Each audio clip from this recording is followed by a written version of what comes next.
So today we're gonna be flying high as we can. It's currently 90 degrees out here. We're gonna go escape that, go up to hopefully 10,000 feet, saying it's supposed to be 30 degrees up there. The pre-flight is all done here. Got the motor all checked out. I got my wing all laid out here. We're ready to go.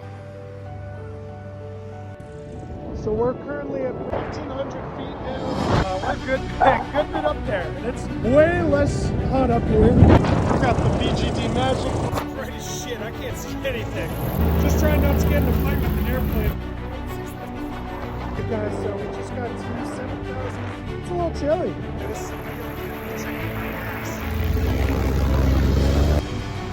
about 8,600 feet. It's starting to go down a little bit.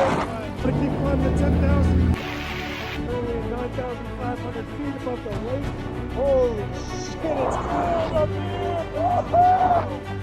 Yeah, baby!